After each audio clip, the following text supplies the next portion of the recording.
Hello, Melif Emotion Mixture here. This is the first video of a small series where I show you sort of the process of taking and dissecting a fake client brief that I created and talking about the use of a client brief and some of the things you can take into account.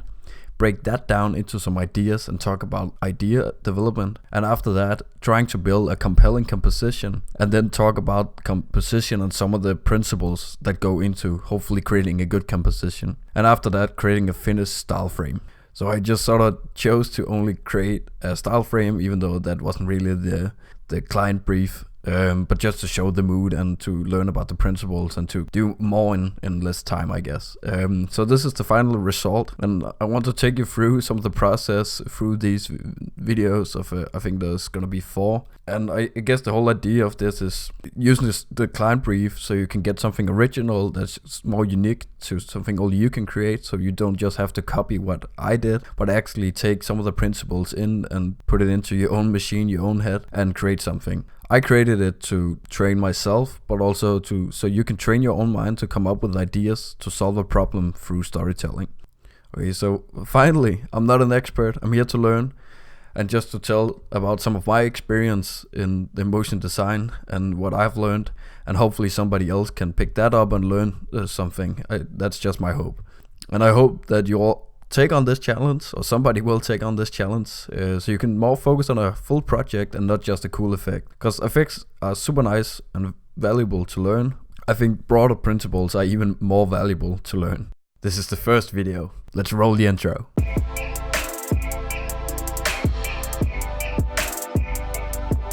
Okay, so I kind of just want to get going with the client brief here. So I created this fake client brief just sort of for you to use as like the starting point. So this is a fake client brief, and I chose the product, a Nike shoe, a Nike SB check canvas shoe, I think it's called. I found this cool 3D model which I did buy, so you would have to do that if you wanted to follow along exactly with the Nike shoe. But I'm gonna link some free 3D models, or maybe if I can find a good one, so maybe just one. That you can use if you don't want to buy it and you just want to do it for free. The Nike brand thing, it doesn't really matter. This isn't like endorsed by Nike in any sort of way. This is just like for educational purposes. So I created this for you to set some boundaries. So I know when I start out in a project or personal project, it's so easy to get caught up in all the inspiration on, for example, Pinterest. After you've sat there for like 5 minutes, you just want to create everything. So this is like to give you a starting point and to set some boundaries for you to like walk the line from there. And you can obviously change things if you want to, change the client brief. If you don't like the objective or some of the things in the objective, you can change it if you want. This is just, as I said, a starting point, and you can take it where you want and go from there. Okay, so I know most of you guys can probably read, but I just kind of learned it and I just want some practice, so I'm just gonna read the client brief here. Okay, so the company background. Nike is an American-made company, a household name in high-quality footwear, apparel, equipment, and accessory products. I'm pretty sure we all know this, but again, if you don't have a Nike shoe, doesn't matter. Use another shoe. Alright, so the more important things. The objective. We want to create awareness for our brand new Nike SB check canvas shoe. A focus on the different color variants is essential, as it is a unique and a new feature for our SB series. All our SB models are directed towards skaters and underground community. This shoe is no different, but the simplicity and clean look of the shoe makes it great for use in everyday life and special events. Alright, so we have the objective here, and this gives a lot of information, and off the bat we have some boundaries. I think one of the things I like to do if I get like an objective like this where we have like more of a longer text and they have all these filler words to make it sound good, I kind of want to sort out the keywords and put it in like a notepad or a mind map. I will get to the mind map later. I think another cool thing I like to do is kind of maybe translate it into your own words and give it your voice. So like already give it your own, you can start to give it your own style and make this project yours and not the client's in some way. The target. The Nike SB series main focus are the skater and underground community, mostly males from 12 to 25 years old. So what can we pull from this? So I think we can take some mood and style here to the project, because the target is very obviously very important, and we probably don't really want like dollhouses and pink walls if the focus here is the skater community and like an underground community. So we can definitely take something from this. Okay, so the target here can definitely start to point us in the right direction, and we can kind of move on from there. So let's get to the message. A multiple purpose shoe, the well-known underground shoe, hidden in nice and clean looks, multiple color choice for personal preferences. So what is the message? The message is sort of like the plot of the story. How do we want to build our story? We want to build our project around the message here. This is important, super important. This is sort of like their selling point, the client's selling point. So I think it's important to kind of note that if you're stuck or if doubt occurs in the middle of the project, you can always look back, and it's probably important to look back at the message, and then you can reevaluate and then go on again from here. Alright, so the tone and mood. Clean, underground, street. So that's keywords, obviously very important keywords from there, and we want to pay attention to these. Also a good marker to check if you're like on the right track. So if you, again, in the middle of the project, take a look back at these. Are we hitting these keywords? Is it clean? Is it underground, street? Do we get that feeling from it? Platforms.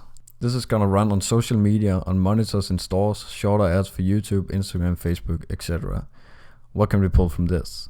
The platforms is like, I think one of the things, especially with social media in this case, people have short attention spans, so we might not want to do a commercial that's 2 minutes long. Maybe something we should think about with this, for example.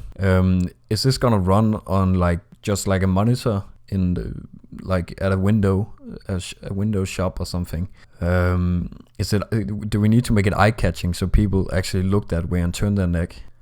Alright, so the creative medium or deliverables. 3D animation delivered as MP4, resolution full HD. Listen careful to these. Obviously you wanna hit these markers if it's a real project, but this isn't. So create it how you want it and what you want. I don't want to do full animation for this. That's just gonna take too long for how I want this to turn out. So I'm just gonna create one style frame that sort of sets the mood and the style, and that's my personal take on this. I just created it with a 3D animation in the client brief, so because I think that would be dope if somebody wants to do that. That's super cool, and you can get a cool animation for your portfolio, and not just a style frame. Maybe that looks a bit better in your show reel. Something to think about. So the budget, so many dollars. Yeah, so I would say make it rain, but probably not from this one, because this is a personal project, so you're probably not gonna earn too much.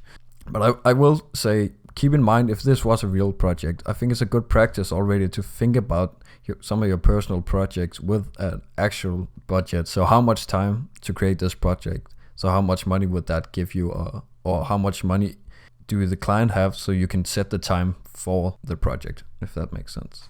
And how much detail can you put into your work? This means that if you only have 2 weeks, maybe you're gonna have to dial some of the details you wanted or the client want. You may have to have a talk with them, sit them down, give them a comfy chair, a nice cup of cappuccino, and tell them, you gave me 2 days to create this, so I'm sorry, but I just can't create that exploding chocolate fountain. I'm sorry. And that might be a good thing. You might not want to create the craziest explosions and things like that if it doesn't fit the project, if it doesn't fit the message and the objective. So I think it's cool to sort of just like create your own imaginary project. And this is something I used to do when I went to school, because we wasn't really taught anything like this. I didn't go to school for motion design. So I had to kind of teach myself some of these principles or some of these things, or learn when I got a job in the industry. So I just kind of want to spread some of that knowledge, and maybe you can learn from some of the experience I had. So this was, it's created to give you boundaries first of all, and then like a starting platform to get your experience with working with like a brand or client. It's here to emulate a real project. So sort of the last thing I created here for the slides is just a bunch of questions that you can maybe use on the like in the middle of the project, in the beginning of the project, or just something that you might want to think about if you're in a client meeting. So some this could be like important questions if the client brief isn't as detailed as this one or as another one. So that would be up on the website as well. Okay, so sort of my objective with this one, what I want to do is not necessarily create like a perfect style frame for, like, sometimes if you want to build a storyboard in motion design, you kind of want to do a style frame for some of the frames, some of the movement, so you get like an idea of the timeline, what's going to happen in the beginning, the end, and the middle, and all of that. But here I want to create the style frame to sort of sell the mood and the tone. So let's say that this company, it's in this case Nike, if Nike came to you and they wanted to create the style frame, or they wanted to create like a full animation, they would need to set the style first. And first you would have a talk with the client, ask some of the questions that might be in the slides here, some of the questions, so you can get more knowledge about what direction they want to go in, and slowly you can get an idea and start to develop your own ideas in the direction you want to take the project. As I'm not gonna go over like all the questions that I've written down here, I'm just gonna take the last one on that list, which is just why. So I think it's super important to sort of ask yourself the question why over and over again, like through the process of the creation of this production, or the creation of this video or style frame or whatever you're creating, just to make sure that you know why you're doing something, why you added this, why you deleted that. Create with intent. I think that's gotta be the most important thing that I want to focus on with this, that you need to ask yourself why you're doing things, so you have an intention when you make a choice, when you push a button.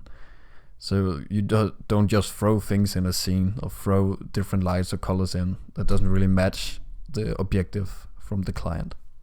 And with that said, I think that's gotta be the ending of first episode of the creative case study. We in this first episode we went over the client brief, just an introduction to what my objective is with this whole thing. And in the next episode we're gonna go through building ideas from the client brief, building a mind map, and taking our ideas into something that's actually going forward to become an actual product. And just again, I think it's really important for me to say that I'm not like an expert in any way. I just have some experience from the motion design industry, from working there, and I've been using Cinema 4D for a long ass time, and I just thought it would be cool to take my take on it and some of the things that I think is valuable to really get out there, and some of the techniques that I wish I had. Some of these things I talked about, I wish I had when I started learning it. I wish I had like a more tangible way of looking at like a professional project, and not just like, here's something fun to create. So I could get more ready to get into the industry. So that's gonna be the next episode. Thank you so much for watching. I really hope this makes sense and it gives some value to someone, and hopefully the next episodes will make even more sense, and the episodes will make even more sense when they're all together. So thank you.